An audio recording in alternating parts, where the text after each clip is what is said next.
ಅದೇ ಹೇಳೋದಲ್ಲ, ಈ ಸೋಗ್ನಿಂದ ಬಂದು ಈ ರೀತಿ ಮಾಡೋದು ಅವ್ರಿಗೆ ಏನು ಶೋಭೆ ತರೋದಿಲ್ಲ. ಅವ್ರಿಗೆ ಅಷ್ಟೊಂದು ಧೈರ್ಯ ಇದ್ದಿದ್ರೆ ಎದುರುಗಡೆ ಬಂದು ನಿಂತ್ಕೊಂಡು ಮಾಡ್ಬೋದಾಗಿತ್ತಲ್ಲ ಅವರು. ಪಕ್ಕಾ ಪ್ಲಾನ್ ಮಾಡ್ಕೊಂಡು ಈ ತರ ಮಾಡಿದಾರೆ. ಅಯ್ಯೋ, ಇಂಥ ಸಾವಿರಾರು ಬರ್ಲಿ ಹೋಗ್ರಿ, ಇಂಥ ಕಪ್ಪು ಬಾವುಟ ಇಂಥ ಇದು CM ಅವ್ರು ಎಷ್ಟು ನೋಡಿದ್ದಾರೆ, ನಾವು ಎಷ್ಟು ನೋಡಿದ್ದೀವಿ.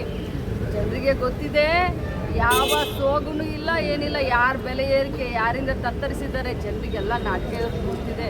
ಆದರೆ ಇಂಥ ಒಂದು ಸಭೆ ಸಮಾರಂಭದಲ್ಲಿ ಬಂದು ಈ ರೀತಿ ಮಾಡೋದ್ರಿಂದ ಏನು ಉಪಯೋಗ ಆಗೋದಿಲ್ಲ. ಇದು ಅವರ ಹತಾಶ ಮನೋಭಾವವನ್ನು ತೋರಿಸುತ್ತೆ. ನಿಮ್ಮ ಅಧ್ಯಕ್ಷರು ಎಚ್ಚರಿಕೆ ಸಂದೇಶ ಗೃಹಲಕ್ಷ್ಮಿ ಬ್ಯಾನರ್ ಹರಿದ್ರು ಕೂಡ ಜನರ ಮನಸ್ಸಿನಲ್ಲಿ ಗೃಹಲಕ್ಷ್ಮಿ ಅಚ್ಚರಿಯದೇ ಉಳಿದಿದ್ದಾರೆ. ಅಲ್ಲ, ನಿಮ್ಮ ಅಧ್ಯಕ್ಷರು ನೇರವಾದ ಎಚ್ಚರಿಕೆಯನ್ನು ಕೊಡಿದ್ದಾರೆ ಎಲ್ಲ ಕಾರ್ಯಕ್ರಮ.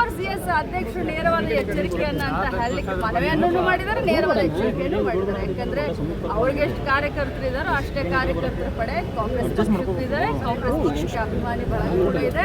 ಅವರು ಈ ರೀತಿ ಮಾಡಿದ್ದಾರೆ, ನಮಗೂ ಕೂಡ ಮಾಡಲಿಕ್ಕೆ ಇದೆ. ಮುಯಿಗೆ ಎಲ್ಲರಿಗೂ ಇದ್ದೇ ಇದೆ. ಅಂದರೆ ಶಾಂತಿಯುತವಾಗಿ ನಡೀತಾ ಇರುವಂಥ ಕಾರ್ಯಕ್ರಮಕ್ಕೆ ಈ ರೀತಿ ಬಂದು ಅವ್ರು ಮಾಡಿದ್ದಾರೆ ಅಂದರೆ ಯಾಕೆ ನಾಳೆ ನಮ್ಮ ಕಾರ್ಯಕರ್ತರು ಅವ್ರ ಕಾರ್ಯಕ್ರಮಕ್ಕೆ ನುಗ್ಲಿಕ್ಕೆ ಆಗೋದಿಲ್ವ? ನಮಗೂ ಶಕ್ತಿ ಇದೆ, ನಮಗೂ ಮಾಡುವಂಥ ದಾರಿಗಳು ನೂರಾರು ಇದೆ. ಬಿಜೆಪಿ ಅವರಿಗೆ